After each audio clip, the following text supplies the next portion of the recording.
Bienvenue pour un autre épisode de Rétro 50. Aujourd'hui, on a le bénévole qui est le plus actif et le plus longtemps possible, j'imagine, parce qu'avec 37 ans de bénévolat ici à la TVC Basse-Lièvre, je pense qu'il n'y en a pas d'autres qui te battent. Daniel Lafortune, merci beaucoup d'être là avec nous aujourd'hui, encore une fois.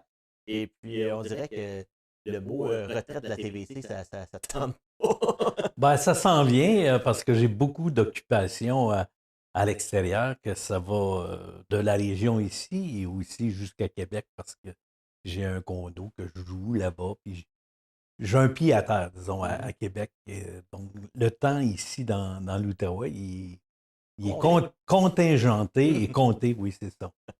Écoute, Daniel, tu es arrivé ici, tu me dis le 7 janvier 1985. Un peu un concours de circonstances, si on peut dire, parce que tu n'étais pas destiné à faire ça du tout.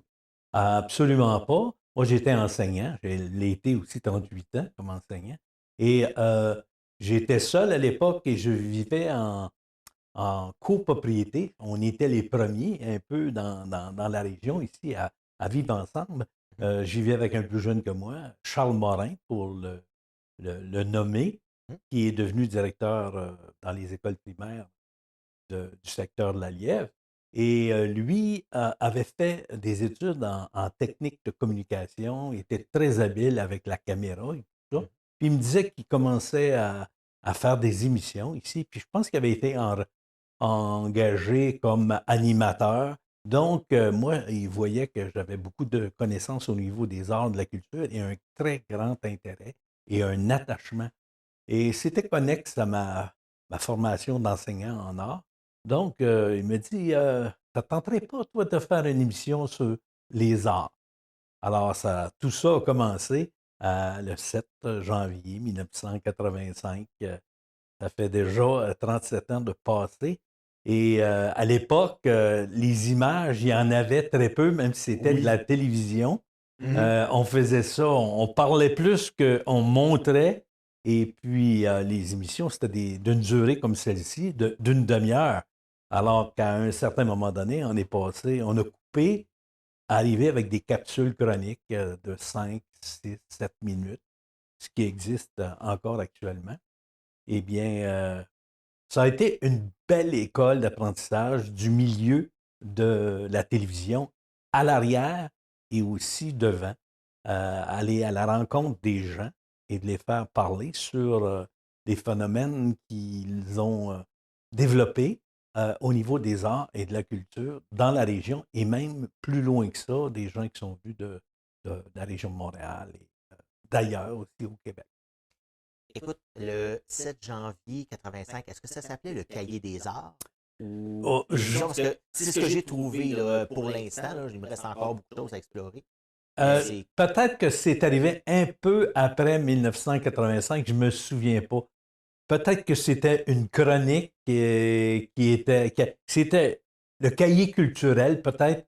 Je ne me souviens pas du nom, puisque je pense qu'on n'a peut-être pas conservé les archives. Techniquement, c'était fait sur des grosses bobines, alors OK. qu'aujourd'hui, c'est avec une puce électronique. Absolument, qui rentre dans la même plus que de la paume de la main. C'est un bout de doigt pratiquement, là, on peut faire aujourd'hui. Alors, comme je fais encore des chroniques sur le cinéma, techniquement, le cinéma, c'est de la même façon. À l'époque, on roulait avec des 35 mm en arrière de l'écran en haut. Aujourd'hui, on installe une puce et puis cette puce-là va jouer de telle heure à telle heure. Le technicien, il est, il est disparu complètement de l'arrière-scène du cinéma. Donc, il y a des gens qui sont là pour vérifier que ça poursuit. Puis comme c'est des jeunes qui travaillent dans le milieu, je pense au Cinéma Neuf à Gatineau, qui sont très, très habiles sur le plan technique, les jeunes.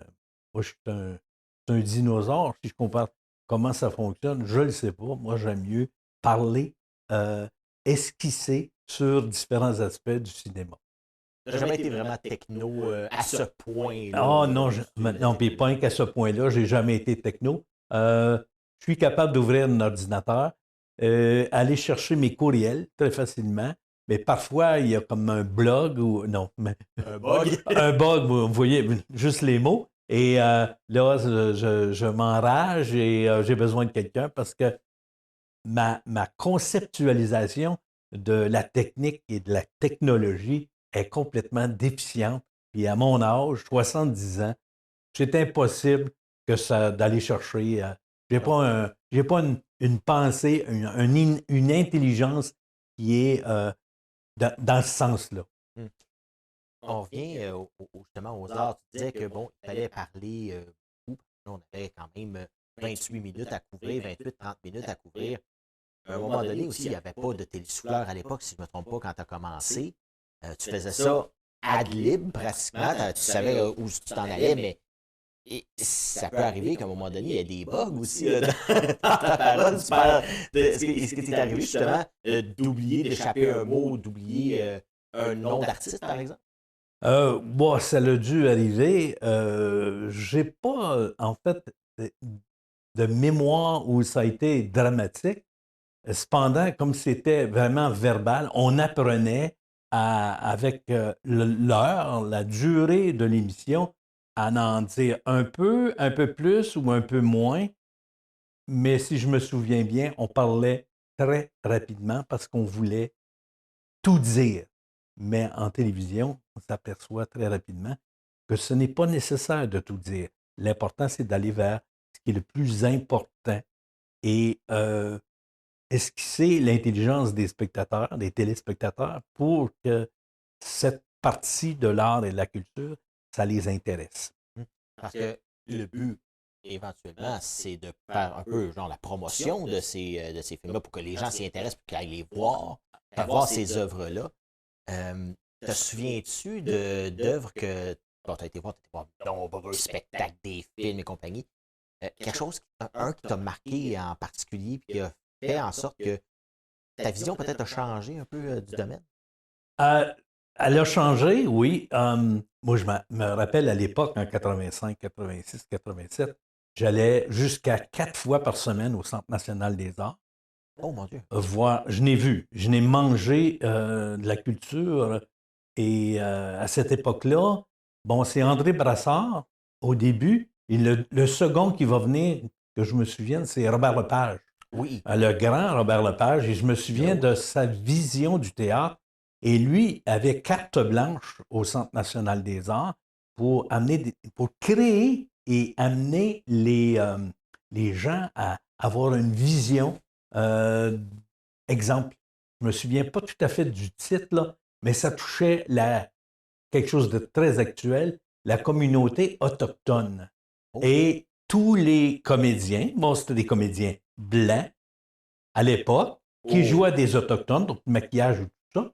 Et ça suscitait beaucoup d'interrogations, pas sur l'enveloppe, mais sur l'essence même de l'autochtone dans notre culture et aussi dans notre façon de les voir. Parce que cet aspect-là a été négatif très, très longtemps.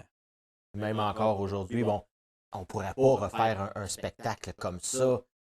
D'ailleurs, est-ce que c'est pas ce même spectacle-là, il y a quelques années, qui avait causé un tollé et qui a été obligé d'être annulé? Il me semble non, c'est pas le même spectacle. spectacle. C'est un autre spectacle qui a touché à la fibre autochtone. Et celui qui a fait couler le plus d'encre, encore une fois le titre, mais lui, je ne l'ai pas vu, c'était avec des Afro-Américains. Et c'était joué par... On voulait faire jouer des personnes qui n'étaient pas noires pour représenter la collectivité, je dis afro-américaine, mais afro-américaine, canadienne, québécoise. Là. On pense, parce qu'il y a une grande communauté noire au Québec, surtout des Haïtiens de souche, mais de plus en plus d'Africains de l'Ouest, des pays francophones, qui viennent étudier ici et qui s'installent, puis qui ont des études de haut niveau. De haut niveau, absolument, absolument. Et puis, c'est ça, on parlait d'appropriation culturelle. Tu as vu ça changer, j'imagine, avec le temps. Bon, comme on dit, Robert Lepage qui fait un show d'Autochtones avec des Blancs, aujourd'hui, ça ne se ferait plus. Comment, justement, tu as vu ça évoluer au fil des années, l'interprétation des spectacles? Ben, je dirais que durant les années 80, 90, on était axé davantage sur la création.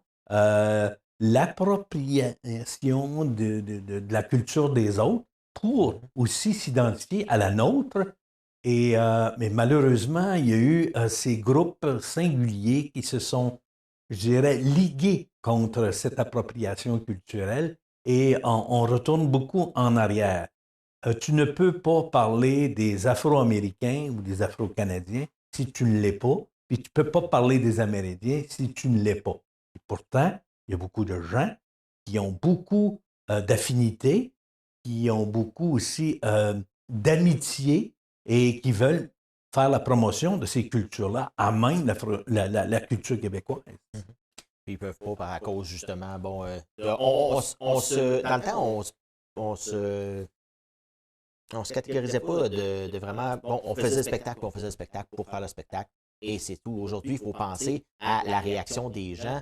Bon, on a vu l'arrivée des médias sociaux, d'ailleurs, puis ça, c'est une révolution là, dans le domaine des arts. Aujourd'hui, on peut avoir un accès pratiquement direct avec un artiste qu'on n'avait pas à l'époque. Là. Justement, que les gens des médias pouvaient avoir, mais que le simple citoyen ne pouvait pas avoir les commentaires. Absolument, avec toutes ces capsules et ces podcasts qui sont intégrés à même ces médias-là. Je pense juste à l'exemple de Daniel Robitaille durant la pandémie, tout ce qu'il a fait, et il est reconnu sur la planète. Donc, ces enfants qui vivent, je crois, en Espagne, parce que la mère était hispanophone, qui est retournée chez elle après séparation, ils peuvent voir leur père directement ou presque sur les médias sociaux. Oui. Et puis, dans tes chroniques, on le voit encore même aujourd'hui. Écoute, tu fais encore des chroniques avec Floralie à TVC Info Weekend. Comment, justement, tu approches ça, ces chroniques-là, par rapport à celles des années 80-90? Bien, ce qui est plaisant, c'est qu'on faisait une espèce de monologue à l'époque quand on a commencé. Ouais. Quand moi, j'ai commencé, en tout cas, aujourd'hui, c'est un échange. Et là, vu que je travaille avec Floralie, c'est un échange, un partage. Et même, moi, je lui suggère d'aller voir tel ou tel film. Et elle va s'informer à cause des médias sociaux très rapidement avant de faire l'entrevue. Et moi, je vais lui divulguer ce qui est intéressant dans tel film, ce qui est à éviter, les niveaux de langage, la cinématographie, tous les éléments qui font partie du film, qui sont, je dirais, absolument lumineux pour le spectateur. Donc, ça m'a amené, je vais donner l'automne prochain au moins un atelier en cinéma pour l'Université de Sherbrooke. Oui, suite à cause des médias sociaux. Jamais dans l'ancien temps ça aurait été possible. C'est des gens qui ont vu ça, qui ont communiqué avec l'université, qui a communiqué avec Floralie, qui a communiqué avec moi. Et voilà, je donne ça au mois de novembre. Ben, c'est la preuve. Écoute, j'ai eu pour d'autres projets des gens qui m'ont appelé de différents cégeps, de différentes universités qui voulaient voir certaines des émissions qu'on avait faites. Puis j'ai été surpris moi-même. Puis là, tu me dis ça, puis je ne le savais pas du tout. Et puis, c'est là qu'on voit à quel point les réseaux sociaux, la portée de ce qu'on fait ici peut avoir une portée beaucoup plus grande. Écoute, ça t'a amené à faire des projets spéciaux quand même assez flyés. Parle-moi d'une émission spéciale pour le Festival du film de l'Outaouais, parce que ça t'a amené aussi les chroniques ici, là, au Festival du film de l'Outaouais, sur un train. Ah oui, et cette année, il y aura un train, ça fait longtemps qu'il n'y en a pas eu de train qui va aller chercher des acteurs, des réalisateurs à Montréal, puis les amener, parce que c'est le 60e anniversaire de l'entente Québec-Maroc. Si on se souvient, en 62, tous les pays du Maghreb ont obtenu leur indépendance, ce qui a amené le Maroc à être autonome et développer une relation culturelle avec le Canada. Et on aura un train.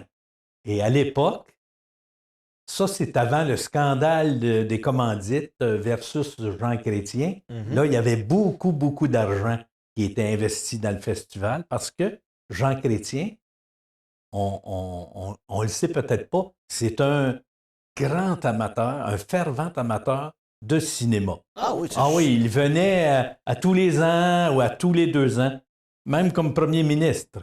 Il a été là longtemps. Quand même, oui.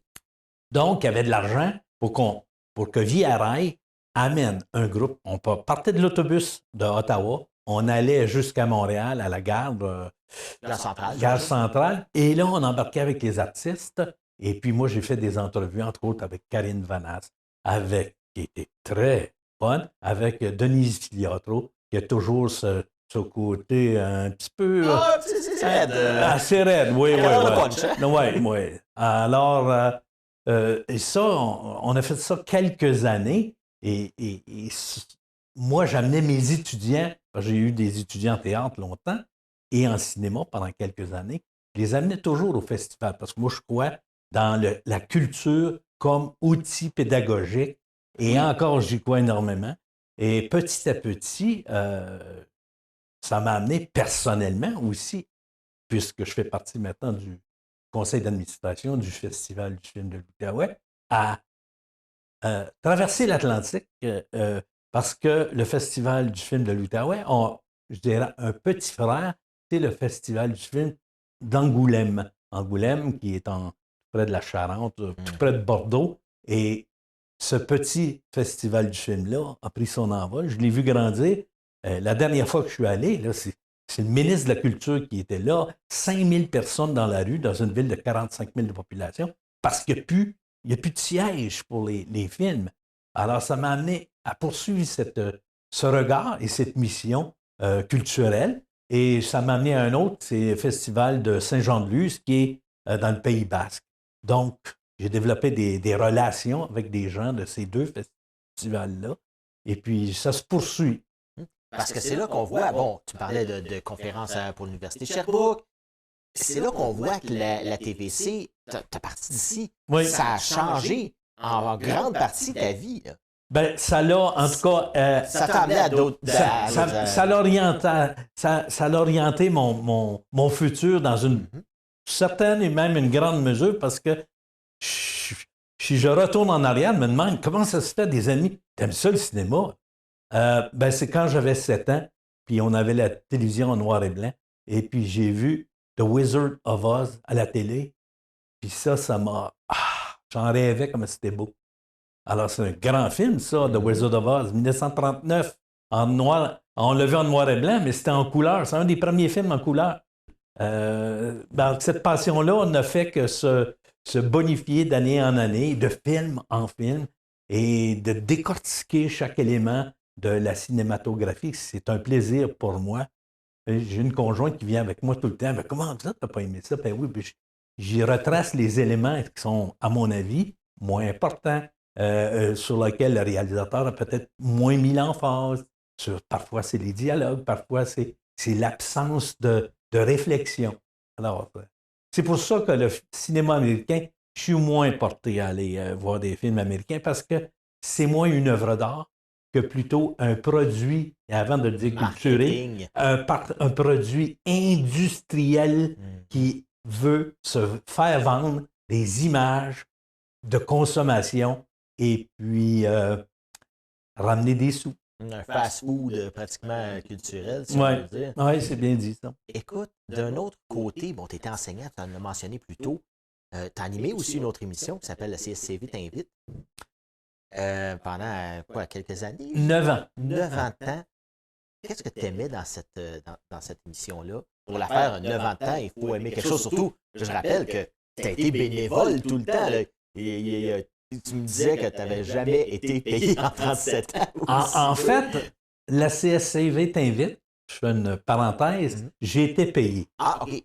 Mais pas par la télévision communautaire. Moi, la commission scolaire, M. Pierre Daou, quand il est arrivé à la commission scolaire, moi, je suis allé le voir, puisque la personne qui s'occupait de faire des émissions pour les enfants, un directeur qu'on avait, je dirais, un peu tabletté, Charles Dupuis, qui était un homme de grande culture, lui faisait des petites émissions un peu partout. Alors, je suis allé le voir, Pierre Daou, puis j'ai demandé, je dis, est-ce que... Il me dit, demande-moi-le pas, c'est oui, puis tu vas en faire un produit pour mettre en valeur, en évidence, tout ce qui se fait dans notre commission scolaire.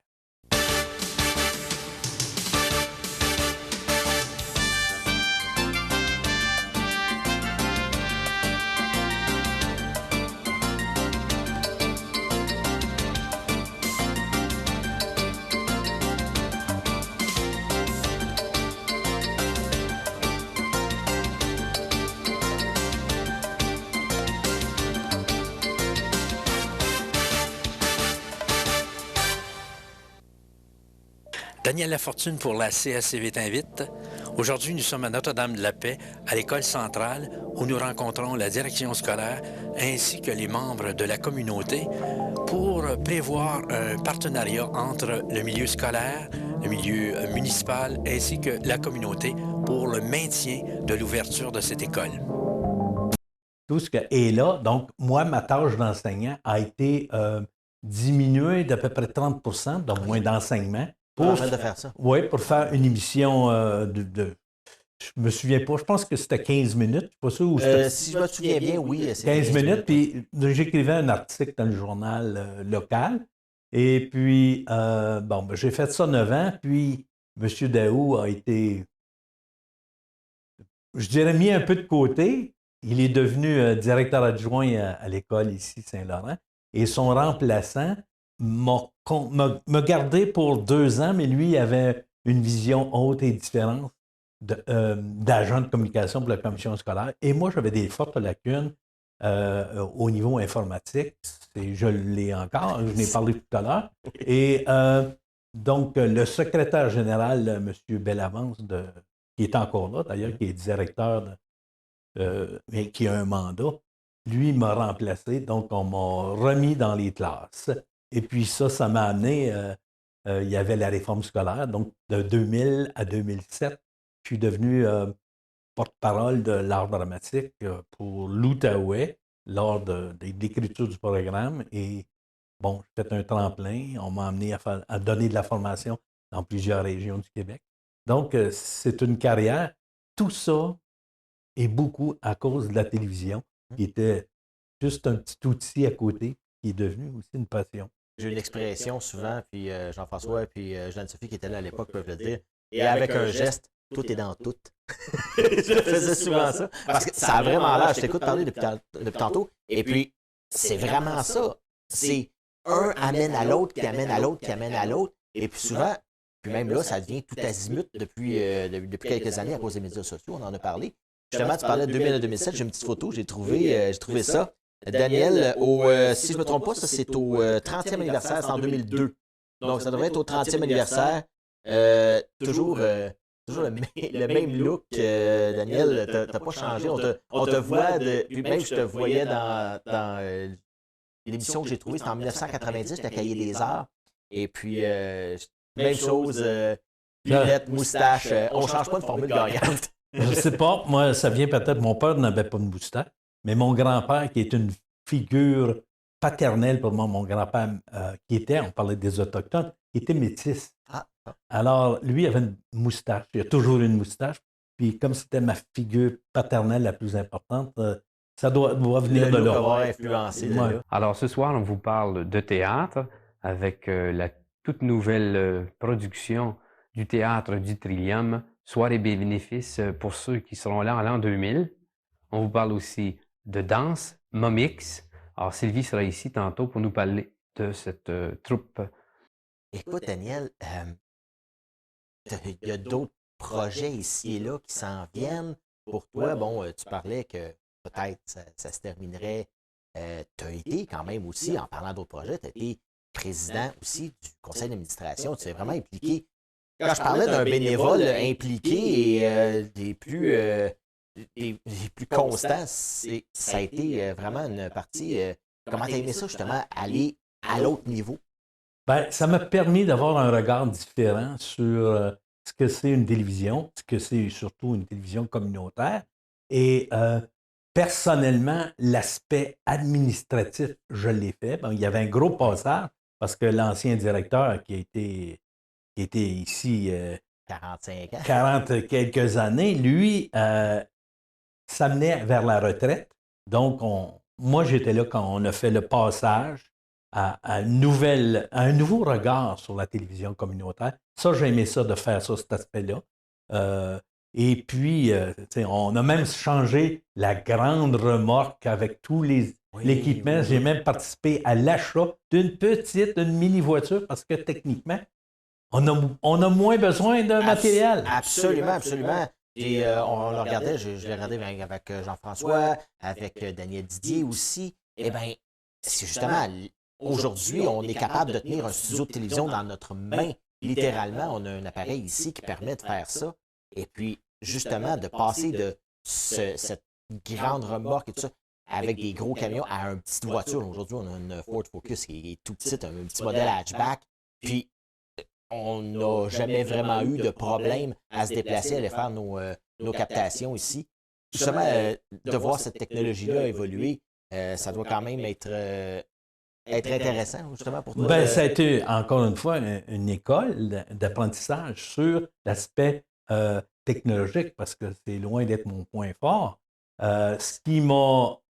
Pourquoi j'ai quitté la partie de l'administration, devenir président, c'est que c'est la partie qui m'intéresse le moins. Administrer des choses, administrer des horaires, administrer des gens. Moi, ce que j'aime, c'est la création et le regard sur la création. Et ankylosé pendant la pandémie, je suis revenu cogner à la porte. Avez-vous besoin d'un chroniqueur cinéma? Parce que d'emblée, je suis prêt à prendre le flambeau. C'est ce que j'ai fait. Ben, merci beaucoup, Daniel, d'avoir été avec nous aujourd'hui. C'est toujours un plaisir de te parler, de faire des chroniques avec toi, puis de te voir arriver ici avec un bug d'ordinateur. On se fait un plaisir de régler pour toi. Merci beaucoup encore une fois. Et puis, j'aimerais remercier tous ceux qui nous ont écoutés aujourd'hui via TVC Basse-Lièvre ou encore ma TV Outaouais. Merci et pour une prochaine de Rétro 50.